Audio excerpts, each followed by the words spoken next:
अस्सलाम वालेकुम रहमतुल्लाहि व बरकातुहू। मेरा नाम है साजिद महमूद और आप देख रहे हैं मेरा यूट्यूब चैनल साजिद इंस्पायर। उम्मीद है कि आप खैरियत से हैं। आज इस वीडियो के अंदर हम 4 चीज़ों के बारे में जानेंगे जिनसे रोज़ा टूटता है या नहीं टूटता और किन हालतों में रोज़ा टूट जाएगा, किन हालतों में रोज़ा नहीं टूटेगा। वो 4 चीज़ें हैं। अगर आप ड्रिप लगाते हैं तो क्या होगा, इंजेक्शन लगाते हैं तो क्या होगा, आंख में अगर आप मेडिसिन डालते हैं, कोई ड्रॉप्स डालते हैं, कोई कान में ड्रॉप्स डालते हैं, तो ऐसी सूरत हाल में हमारे रोजा टूटेगा या नहीं टूटेगा, इसके बारे में हम डिटेल से जानेंगे। आगे बढ़ने से पहले मैं आपसे रिक्वेस्ट करूंगा कि मेरे चैनल को सब्सक्राइब करें, वीडियो को लाइक करें, हो सके तो दूसरे दोस्तों के साथ सदका जारिया समझते हुए शेयर भी लाजमी कीजिएगा। पहली बात करते हैं हम कान के अंदर अगर हमें दर्द हो, कोई तकलीफ हो, कोई ड्रॉप्स जौन से हैं हम रोजे की हालत में डालने से क्या होगा। दवा अगर कान में डालते हैं तो रोजा जौन सा है वो नहीं टूटता, लेकिन एक चीज का ख्याल रखना है कि अगर पर्दा समात, हमारे कान के अंदर एक पर्दा होता है जिसको हम आम जुबान में कान का पर्दा कहते हैं, अगर वो फटा हुआ हो तो दवा जौन सी है उसका असर जौन सा है, जो कान में दवा डाली उसका असर हलक में चला जाए तो रोजा टूट जाएगा। ये थी वो बात कान के हवाले से। अगर तो दवा का असर, पर्दा कान का फटा हुआ है और उसकी वजह से कान का जो दवा का असर है आपके गले में, आपकी एसोफेगस में महसूस हो, वहां दवा चली जाए तो रोजा टूट जाएगा।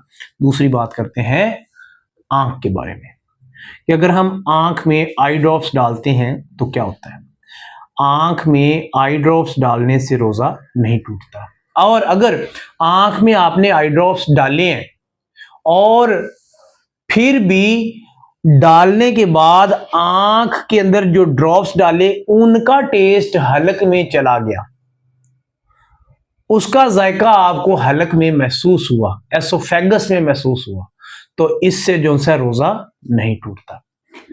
कान में दवाई डाली हुई उसका जायका चला जाए हलक में तो रोजा टूट जाता है। आंख में डाली गई दवा का असर अगर हलक में महसूस हो तो रोजा नहीं टूटता।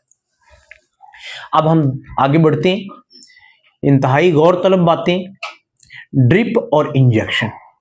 अच्छा, कुछ ड्रिप्स और कुछ इंजेक्शन जौन से हैं वो हम इसको 2 कैटेगरीज में जौन सा लेंगे।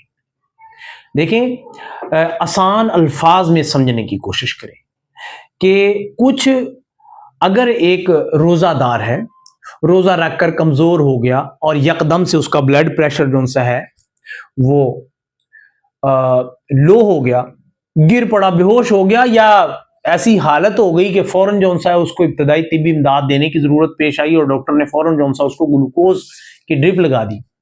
तो ग्लूकोज की ड्रिप लगाना ऐसे ही है जैसे उसने जूस पी लिया हो। क्यों?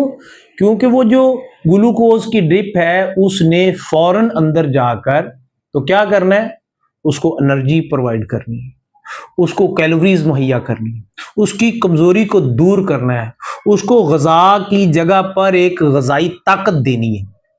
तो ग्लूकोज की अगर आप ड्रिप लगाते हैं तो आपकी एनर्जी तो बहाल हो जाती है, लेकिन जो सा है वो ऐसे ही है जैसे आपने जूस पी लिया हो, इस तरीके से आपका रोजा टूट जाएगा।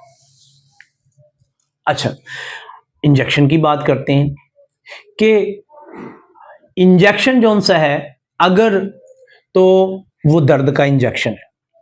अगर आपको पेन हो रही है, किसी को दर्द हो रही है और उसको पेन किलर डिक्लोरान लगा दिया जाता है, तो पेन किलर डिक्लोरान लगाने से उसने उसकी गजा की एनर्जी को पूरा नहीं करना, उसकी कमजोरी को दूर नहीं करना, उसको कैलोरीज मुहैया नहीं करनी, उसकी गजा की जगह उसने नहीं लेनी, उसको ग्लूकोज नहीं मुहैया करना। पेन किलर इंजेक्शन ने सिर्फ और सिर्फ जो सा उसकी दर्द को दूर करना है।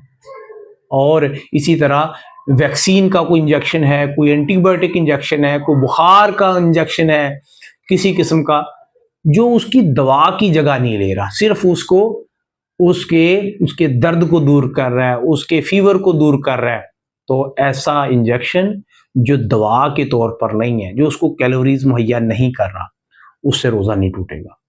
दर्द का इंजेक्शन लगाने से, वैक्सीन लगाने से, एंटीबायोटिक इंजेक्शन लगाने से, बुखार की दवा कोई ऐसा इंजेक्शन जिससे उसका फ़ौरन बुखार जो सा है वो कम हो जाए, क्योंकि ये दर्द का इंजेक्शन है या वैक्सीन वाला है या एंटीबायोटिक है या बुखार की सूरत में आप लगा रहे हैं, तो ये सारे उसकी तकलीफ को दूर करेंगे, उसकी ग़िज़ा की जगह पे काम नहीं कर रहे, उसकी ग़िज़ा को दूर नहीं कर रहे। जैसे कि कुछ मरीज़ ऐसे होते हैं कि वो ऐसी हालत में होते हैं, यकदम ऐसी हालत में चले गए कि अब वो बेहोश है, वो खा पी नहीं सकता, तो उसको जो सा है नाक के ज़रिए से या मुंह के ज़रिए से उसके मैदे तक किसी ना किसी तरीके से ड्रिप्स जो सी हैं पहुंचाई जाती हैं, या बड़े इंजेक्शन से जो सा उसके मैदे के साथ जो सा है नाली के ज़रिए उसके मैदे में खुराक पहुंचाई जाती है। तो ऐसा कोई भी बड़े इंजेक्शन के ज़रिए से भेजी जाए, ड्रिप के ज़रिए से भेजी जाए, जिसको उसको कैलोरीज मुहैया हों, जिसके उसके जिस्म में ग्लूकोज की मिकदार जो सी है वो डाली जाए। ग़िज़ा के तौर पर कई मरीज़ जो सा कई दिन जो सा है वो खुराक ही नहीं खाते, उसको ड्रिप्स के ज़रिए और बड़े इंजेक्शंस के ज़रिए उसके मैदे में ग़िज़ा पहुंचाई जाती है। तो इन चीज़ों का आपने एहतियात करनी है। ये वो बातें हैं जो रोज़ों के हवाले से, जो रमज़ान के हवाले से इंतहाई अहम है, जिनके ऊपर हमें एहतियात करनी होगी। और इंसान जो सा उलझन का शिकार रहता है कि मेरी ये हालत है, मैंने जो सा है वो मेरा रोज़ा टूटा है या नहीं टूटा। तो अगर हम मुख्तसर उसूल की बात करें कि अगर दो रास्ते हमारे जिस्मानी हैं, एक नाक का रास्ता और एक मुंह का रास्ता, ये दोनों जो सा डायरेक्ट मैदे के साथ जुड़े हुए, ठीक है।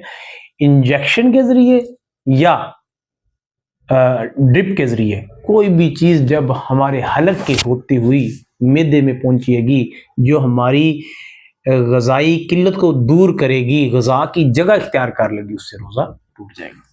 उम्मीद है कि आज की ये वीडियो जो सी आपको रोज़े के हवाले से जो सा है मुफीद साबित हुई होगी।